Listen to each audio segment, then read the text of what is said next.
जय श्री बद्री विशाल, जय श्री केदार। नई वीडियो के साथ, नई उमंग के साथ आज की वीडियो एकादशी महात्म्य आमला एकादशी, फाल्गुन माह की शुक्ल पक्ष की एकादशी। श्री कृष्ण जी बोले कि हे युधिष्ठिर, फाल्गुन मास के शुक्ल पक्ष की एकादशी का नाम है आमला एकादशी। एक समय वशिष्ठ मुनि से मानधाता राजा ने पूछा, समस्त पापों का नाश करने वाला कौन सा व्रत है महाराज, आप मुझे ये बताइए। वशिष्ठ मुनि जी बोले कि हे राजन, पौराणिक इतिहास में आपसे कहता हूँ, आप सावधान होकर के सुने। एक वैश्य नाम की नगरी में चंद्रवंशी राजा चैत्ररथ नाम का राजा राज्य करता था।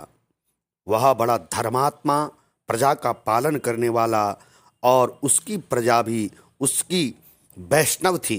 बालक से लेकर वृद्ध तक एकादशी व्रत किया करते थी। एक फाल्गुन माह के शुक्ल पक्ष की एकादशी आई और नगर निवासियों ने रात्रि को जागरण किया, मंदिर में कथा कीर्तन करने लगे।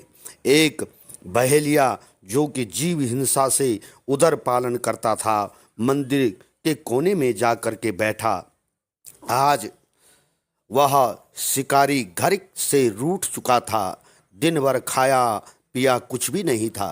रात्रि को दिल बहलाने के लिए मंदिर के कोने में जाकर छुप करके बैठ गया। वहाँ विष्णु भगवान की कथा तथा एकादशी व्रत का महात्म्य सुना।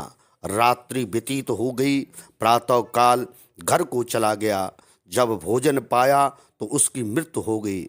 आमला एकादशी के प्रभाव से उसका जन्म राजा विदुरथ के घर में हुआ। नाम उसका विदुरथ प्रसिद्ध हुआ।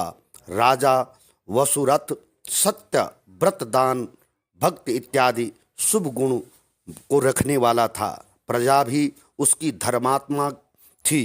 एक दिन राजा वन में विहार करने गया और दिशा का ज्ञान न रहा तो स्वयं को पागल समझकर एक वृक्ष के नीचे सो गया। आज राजा ने आमला एकादशी का व्रत रखा था तो सोते समय भगवान का ध्यान लगाकर सोया था। इधर मलेच्छु ने राजा को अकेला देखा। मलेच्छु के संबंधियों को किसी दोष के कारण राजा ने दंड दिया था, इस कारण उसे मारने आए थे। उस समय राजा के शरीर से एक सुंदर कन्या उत्पन्न हुई। यह आमला एकादशी के प्रभाव से उत्पन्न हुई थी।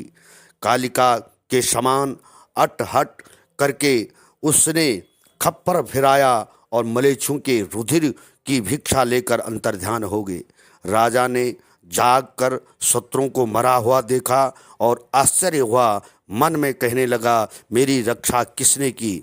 तो तब आकाशवाणी हुई और आकाशवाणी ने बोला, आमला एकादशी के प्रभाव से तेरी रक्षा स्वयं विष्णु ने की है। यह कथा और एकादशी के प्रभाव से तेरी रक्षा भगवान विष्णु ने की है। तो इस प्रकार राजा को विजय प्राप्त हुई और इस कथा का ब्रह्मांड पुराण में वर्णन आता है। इसको अवश्य सुनना चाहिए और जो भी इस कथा को सुनता है, इसका श्रवण करता है, उसको इस महात्म्य का और आमला एकादशी का पूर्ण फल प्राप्त होता है। इस दिन कहते हैं कि फलाहार में आंवले से बने पदार्थ एवं दूध, आलू, फल आदि लेकर के भगवान को अर्पित करें और भगवान का पूजन करें और कथा को श्रवण करें। जय श्री केदार, जय श्री बद्री विशाल।